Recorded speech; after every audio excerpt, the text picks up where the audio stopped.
So the formula for this works in this way. So first of all, we want to find, we're going to use a point slope formula again, and we're going to make a linear approximation. Okay, so this is our first point here.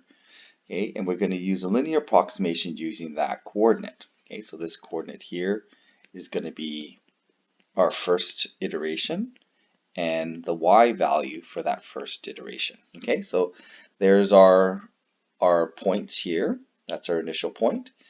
Okay, and basically what we're trying to do is solve for this second point here. Now that second point has a known y coordinate because that point right there, the y is equal to 0. So what we're going to do then is let the y equal to 0 and rearrange the green part. So the y, that y2 here basically disappears. And if we rearrange this green part here to solve for x2, we get this formula here. And basically this represents a closer approximation to the root than the first approximation. So that's our first approximation. We calculate the y value for that first approximation and we divide by the slope at that point. Now because of this rearrangement, that will calculate that next approximation, or x2. Now because we can reapply this, we just basically then we can generalize this. Instead of just saying 1 to 2, we can say n to n plus 1. Okay, this should be n here and n here. Okay, so we're going to plug in the n values into the y value, the function, and we're going to calculate the xn value of the slope at that point, and using that we're going to be able to get the next iteration, or the next 0, based on this rearrangement that we've got up here. So this is a recursive formula that we can use to solve or approximate the 0 for any number of iterations. And the more iterations, the closer you get to the actual solution. Okay, so let's try this one here. Okay, so let's approximate the square root of 2 to 3 decimals. To do that, we're basically going to solve this equation. Okay, x equals square root 2. Okay, we're going to solve it, just make it x squared equals 2. And then we're going to use this function, x squared minus 2, y equals x squared minus 2, to approximate it. So basically what we're going to have here then is, okay, here is our graph, and this point here should represent, at y equals 0, that should represent square root 2. Okay, so what we're going to do then is we know that it's pretty close to 1.5. So we're going to use our x1 as 1.5. But before we do that, we need to calculate our f prime. So that's what we'll do here. We'll calculate f prime of x. Okay, f prime basically is 2x. Okay, we're going to choose this x1 as 1.5. So let's choose, I'm just going to exaggerate it, it's 1.5 about here. So we're going to find that coordinate, and we're going to use that line to approximate that next point.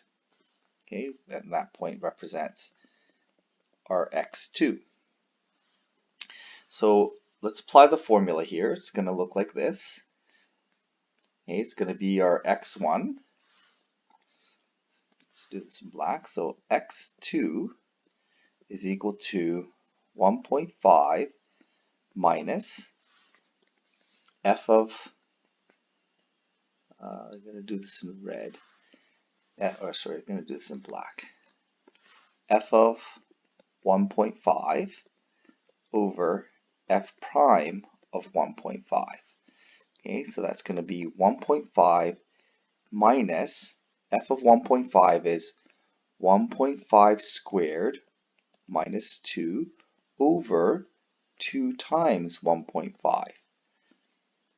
Okay, so our first iteration is going to be equal to 1.5 minus, this is 2.25 minus 2, or 0.25 over 3.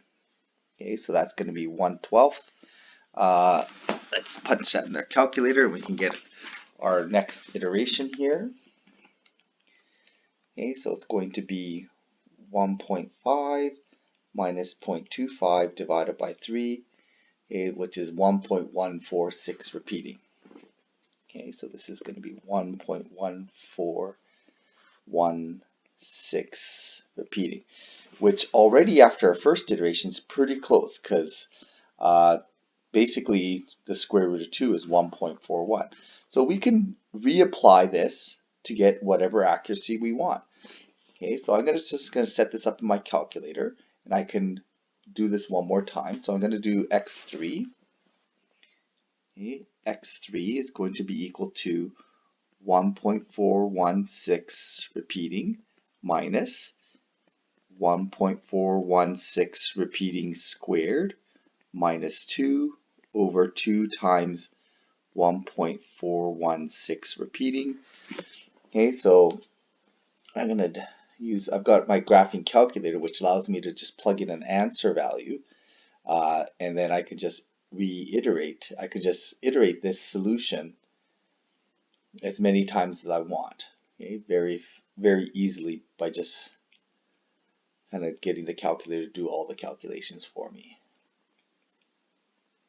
Okay, 2 times.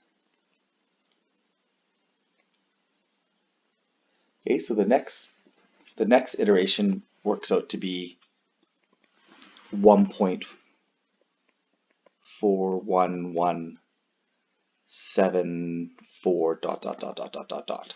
Okay, and then I can use that same value, that exact value, and do it again, and I get 1.66.